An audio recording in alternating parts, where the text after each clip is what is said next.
నమస్తే, welcome to meta news. ఇక మ్యాటర్లోకి వస్తే వైసీపీ ప్రభుత్వ హయాంలో తిరుమల లడ్డూ తయారీ కోసం వాడిన నెయ్యి కల్తీదని, అసలు అది నెయ్యే కాదని కల్తీ వ్యవహారంలో కీలక విషయాలు వెల్లడించింది సిబిఐ సిట్. హైకోర్టుకు సిబిఐ సిట్ కీలక నివేదిక కూడా అందజేసింది. వైసీపీ ప్రభుత్వ హయాంలో టీటీడీకి కల్తీ నెయ్యి సరఫరా వెనక భోలేబాబా డైరీది కీలక పాత్రని, టీటీడీకి సరఫరా చేసింది అసలు నెయ్యి కాదని హైకోర్టుకు సిట్ నివేదించింది. టీటీడీకి కల్తీ నెయ్యి సరఫరా చేసిన వ్యవహారంలో జ్యుడిషియల్ కస్టడీలో ఉన్న AR dairy MD A2 Raju Rajasekaran, A3 Bholebaba dairy డైరెక్టర్లు Pomin Jain, Bipin Jain, A5 Vaishnavi dairy CEO Apurva Vinaykant చావడాలు బెయిల్ కోసం పిటిషన్లు దాఖలు చేశారు. హైకోర్టులో వీరి బెయిల్ పిటిషన్లపైన విచారణ జరిగింది. సిట్ తరపున CBI standing council PSP Suresh Kumar వాదనలు వినిపించారు. నెయ్యి ఉత్పత్తి కోసం భోలేబాబా డైరీ అసలు పాలనే సేకరించలేదని రైతులు చెప్పారని తెలిపింది.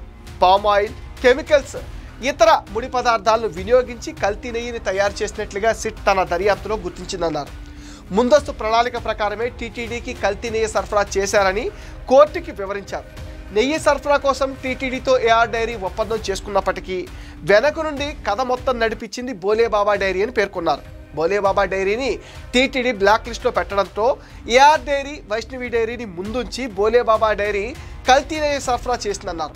ఇదే కేసులో నిందితుడిగా ఉన్న ఆశిష్ రోహిల్లా మెజిస్ట్రేట్ ముందు నేరాంగీకరణ వాంగ్మూలం ఇచ్చేందుకు సిద్ధపడగా రోహిల్లాకు తెలియకుండా ఆయన పేరు మీద ఇతర వ్యక్తులు హైకోర్టులో పిటిషన్ వేశారని తెలిపారు. ఈ విషయాన్ని గుర్తించిన రోహిల్లా మెయిల్ ద్వారా హైకోర్టు రిజిస్ట్రార్ దృష్టికి తీసుకొచ్చారు. ప్రస్తుతం ఈ వ్యవహారం హైకోర్టులో పెండింగ్లో ఉందన్నారు. మరో సాక్షి సంజయ్ జైన్ ఈ ఏడాది ఏప్రిల్ 7న ఢిల్లీ నుంచి తిరుపతికి రాగా ఎయిర్పోర్ట్ వద్ద కేసులోని నిందితుల బంధువులు అతనిపైన దాడి చేసి బెదిరించారన్నారు. చెన్నై ఎయిర్పోర్టుకు తీసుకెళ్లి అక్కడి నుంచి ఢిల్లీకి వెనక్కి పంపించారన్నారు. దీనికి సంబంధించిన ఆధారాలను కోర్టు ముందు ఉంచారు. తిరుమల కల్తీ నెయ్యి వ్యవహారంలో ముందు నుంచి కూటమి ప్రభుత్వం కల్తీ జరిగిందని వాదిస్తూనే ఉంది. ఈ విషయంలో సమగ్ర విచారణ అవసరమని ప్రభుత్వం వాదించింది. పిటిషనర్లను అందరూ ఆర్థికంగా బలవంతులని, కేసు దర్యాప్తునకు ఆటంకం కలిగించేందుకు ప్రయత్నించారని హైకోర్టులో సిబిఐ న్యాయవాది కూడా చెప్పారు. నిందితులకు బెయిల్ మంజూరు చేస్తే సాక్షులకు తీవ్ర ప్రమాదమన్నారు. నకిలీ నెయ్యి సరఫరా కుట్రకు సంబంధించి పత్రాలతో సహా పక్కా ఆధారాలు సేకరించామని కోర్టుకు తెలిపారు. ఈ అంశాలను పరిగణనలోకి తీసుకుని బెయిల్ పిటిషన్లను కొట్టివేయాలని కోరారు. నకిలీ నెయ్యి సరఫరాకు కుట్ర పన్నినట్లుగా పక్కా ఆధారాలు లభించాయని, వాట్సాప్ గ్రూప్ చాటింగ్లు వివరాలను సేకరించామన్నారు సిబిఐ న్యాయవాది. ఇరువైపుల వాదనలు విన్న హైకోర్టు న్యాయమూర్తి జస్టిస్ TCD శేఖర్ పిటిషనర్ల తరపున న్యాయవాదులు అభ్యర్థనల మేరకు వ్యాజ్యాలపైన తదుపరి విచారణను ఈ నెల 17కి వాయిదా వేశారు. పిటిషనర్ల తరపున సీనియర్ న్యాయవాదులు CV మోహన్ రెడ్డి, శ్రీరామ్, మరో న్యాయవాది వాదనలు వినిపించారు. పిటిషనర్లు గత 4 నెలలుగా జైల్లో ఉన్నారు. ఈ కేసు దర్యాప్తు పూర్తి చేసి సిబిఐ డైరెక్టర్ల నేతృత్వంలోని సిట్ ఇప్పటికే ఛార్జ్షీట్ కూడా దాఖలు చేసిందన్నారు. కేసుకు సంబంధించి అన్ని ఆధారాలను ఇప్పటికే సిట్ సేకరించిందన్నారు. నెయ్యి సరఫరా గురించి టీటీడీతో ఏఆర్ డైరీ ఒప్పందం చేసుకుందని, వైష్ణవి, భోలేబాబా డైరీ డైరెక్టర్లకు కల్తీ నెయ్యి సరఫరా వ్యవహారంతో సంబంధం లేదని చెప్పారు. కోర్టు విధించిన షరతులకు కట్టుబడి ఉంటామని, బెయిల్ మంజూరు చేయాలని కూడా కోరారు. వైసీపీ హయాంలో శ్రీవారి లడ్డూ ప్రసాదాన్ని కూడా కల్తీ చేశారని చంద్రబాబు ఆరోపించినప్పుడు వైసీపీ నేతలు భగ్గుమన్నారు. చంద్రబాబు నాయుడు తన స్వార్థం కోసం వైసీపీ ప్రభుత్వం పైన నిందలు వేస్తున్నారని, దేవుణ్ణి కించపరుస్తున్నారని ఆరోపించారు. అదే వారి ధైర్యం.